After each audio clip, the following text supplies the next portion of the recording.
Hey guys, it's King Dead here from Apex Gaming, and I've been getting a lot of questions lately on how to snipe and what snipers are good. So I wanted to make a video to show you guys how to snipe and what snipers were good to actually go out and invest in. So I wanted to break this video up into two segments. A segment which explains what snipers are good to actually go out and get, which I'm only going to be using the meta snipers, and actually how to go out there and fire the weapon itself. So the first weapon up on the list is the 1,000-yard stare, and the reason why I wanted to bring this gun up is because this gun is overly used in the Crucible and it's very good for PvE as well. And the reason why I mostly like this gun is because of its reload and its high stability, and because it has a very high target acquisition.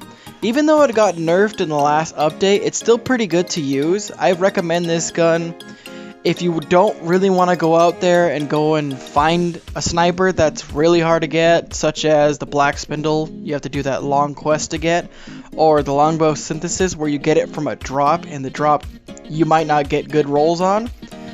So the reason why I brought up the 1,000-yard stare is because even if you just go and pick up this gun from the Vanguard weapon seller, it still has some pretty good perks, and you can always just go to the Cryptarch and keep decrypting secondary legendary engrams, and eventually you'll just get this gun, and sometimes you get it with some pretty godly rolls. So the one that I have has Firefly, and it also has Last Resort, which the weapon handles faster when the wielder's the last living player on their fire team. And if you know me, usually I do trials, and my team usually will die out before me, so I usually go with stuff like the Last Resort or the Stag. Just weapons that'll increase anything that has to do with the last living player. So the reason why I also like this gun so much is that you can also customize the scopes, like whichever sniper you use, you can always customize your scopes, and which is one of the tips that I want to recommend to you guys, is to figure out what scope is good for you. Don't just use a random scope that shows the best perks and stats. You gotta go with a scope that works for you. Now I use the Ambush SLH-25 because it's pretty nice. It's not too far, but I also got that nice range. And if you read it, it handles beautifully and rewards a skill hand. The other scopes are, for me, a little too far ranged, and I don't like zooming in too far. I like to have that open area, at least so I can see peripheral vision. So when I'm sniping, I don't just get ambushed from behind or something. I like to keep my view open and clear, which is why I kind of like this gun. Now, this is one of the meta weapons that I was talking about, because everyone uses this 1,000-yard stare for PvP and PvE because of some of its perks that you can get, which is Firefly or explosive rounds. Now, I like the Firefly more than explosive rounds, but I will take either or type of a thing. Now, one of the things I wanted to talk to you guys about these snipers is to really look at the stats. You know, the rate of fire for this gun is pretty low, but it has a high impact for a sniper. Its range can be upgraded to far or small range. It always has a nice stability, and the reload for this gun has always been beautiful, which is one of the things that I want to clarify, that this gun has a really nice reload. So even if you miss those 4 shots with the reload, you know, it's pretty quick, so you don't even have to worry about it. Even if you're the last guardian standing, this gun reloads super fast, which is one of the things you need to look for in a sniper, because sometimes you're not going to always hit your mark, and you want to be able to move and reload as fast as possible. Now, this is personally my favorite gun, the Longbow Synthesis. Now, after the patch to 1,000-yard stare was nerfed of its target acquisition, so this is the now best gun to actually snipe out there with, but it's not too easy to get. So it's one of those guns that it's the best, but you have to work for it type of a thing. Now, the way I got it was through a Crucible package, and I got it with what I think are some really nice perks. I got Hidden Hand, Explosive Rounds, and Underdog. So Underdog, it basically boosts the range when your health is low, and the fire explosive rounds, you know, explosions when you shoot, and hidden hand increases your target acquisition. Now, since this gun already has an increased target acquisition, it just makes it one of those sexy shooter guns that when you shoot, you're gonna get a headshot immediately.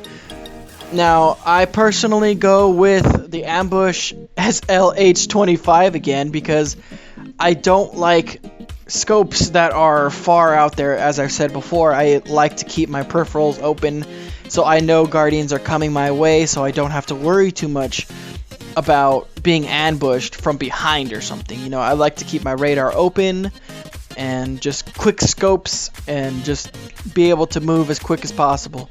Now, one of the things I want to bring up with this sniper here is that its rate of fire and impact are just a little bit higher than the 1,000-yard stare, which is why I also love this gun a little more, but it has a less reload, so you gotta make up for your shots here. You know, that's why the target acquisition is one of those things that you want to keep open. You want to make sure that your guns have high target acquisition so you can just take those shots and not really have to worry about reloading.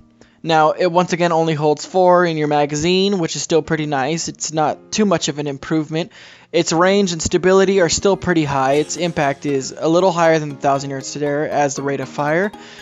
And it's one of those guns that you have to work for. You're not just going to be able to go and purchase it off of the Vanguard guy or the Crucible guy. You got to go out there and do some Crucible, get your hands dirty, and earn this in a package.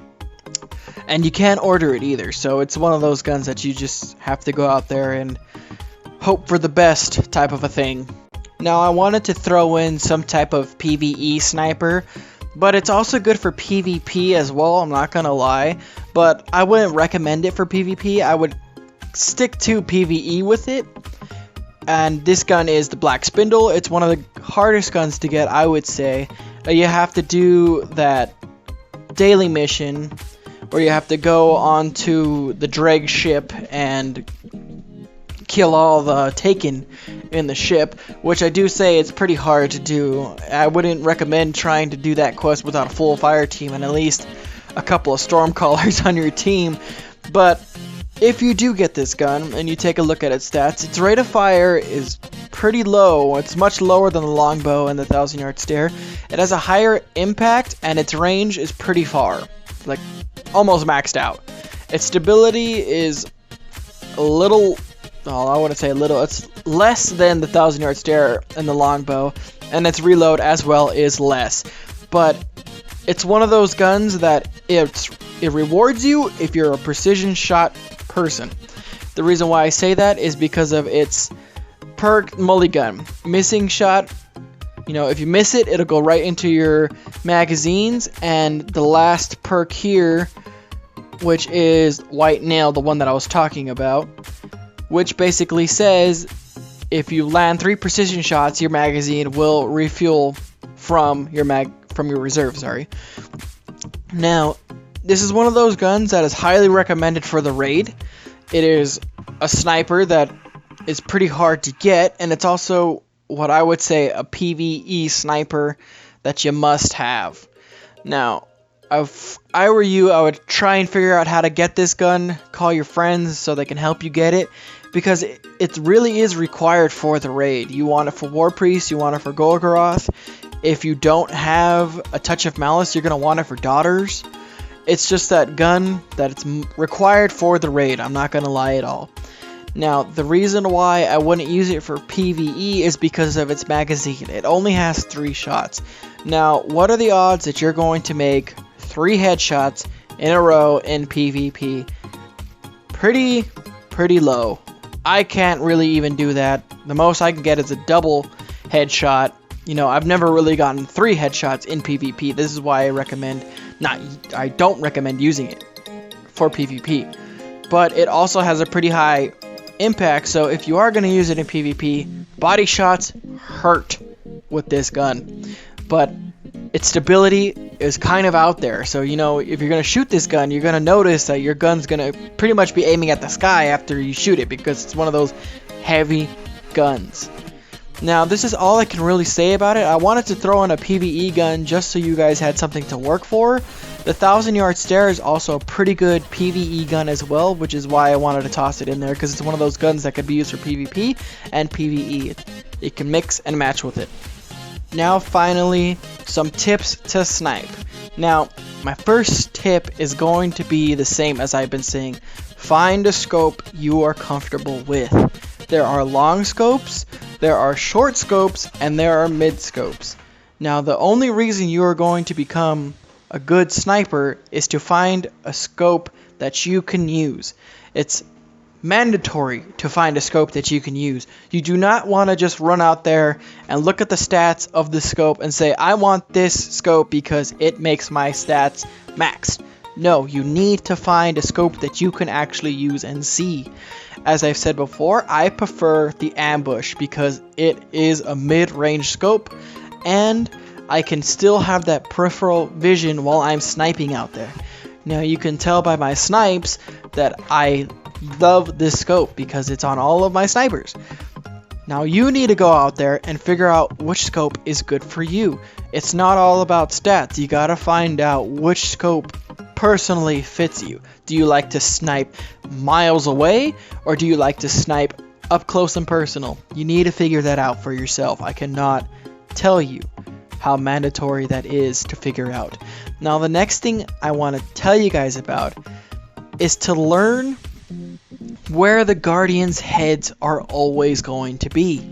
Learn when they're crouching and learn when they're sniping. You always want to put the sniper, the little circle, the little circle there, to where you believe the head is going to be. You don't want to be aiming too low, you don't want to be aiming too high.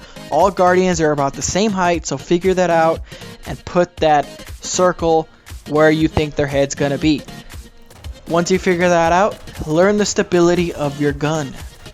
After that, you'll be able to hit. Maybe if you miss, you might be able to recover for it. Now the third thing I want to discuss with you guys is figuring out cover for yourself. You don't always want to just be hiding out in the open or just hiding sometimes. You know where snipers are usually going to be camping when you go to a map, which is like I told you guys, learn your maps. If you know where the snipers are going to be hiding, try and out-snipe them. But if you know the sniper is going to out-snipe you, don't just run into his sniper, because remember, you're just feeding him points. Every time he gets a snipe off you, he's boosting his ego. You want to be able to out-snipe him, so when you snipe him, he's sitting there crying about it. Now, one of the last things I want to teach you guys is, now, when I snipe, I don't know if you guys can notice, I'm going to try slowing this video down for you guys so you guys can actually see the way I snipe.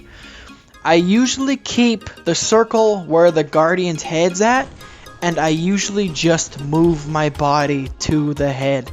I don't really use the looking toggle to move the circle. I usually just keep the circle in one spot and then snipe. That's how I do it. If you notice, I usually keep, when I make a snipe, I'm usually moving. I'm not just standing still because I don't want to get shot at. And I want to be able to recover if I miss. Now, this is one of those things where sniping always takes practice. So I want you guys to go out there, like I said, pick a scope that you might like. Maybe you'll find another way to snipe, It's one of those things that you need to find what you're comfortable with. Practice makes perfect when you're sniping. And that's what you really need to be at. I hope some of these tips will help you out, and I hope these guns will hopefully give you a better perspective on what snipers you should actually go out and get. Now, I'm not saying these snipers are the best snipers, but I'm saying they are the overused snipers that are really killing it out there. And I want you guys to go out there and practice with them, see if you can get them. Let me know if you need help getting them. I'll try and help you out. I hope you guys practice. That's all it's really about. I hope these tips help you, and if you need anything else, just comment below, send me a personal message, and I'll get right back to you. This has been King Dead from Apex Gaming, and I hope you guys have a wonderful day, and let me know if you need any help. Like and subscribe.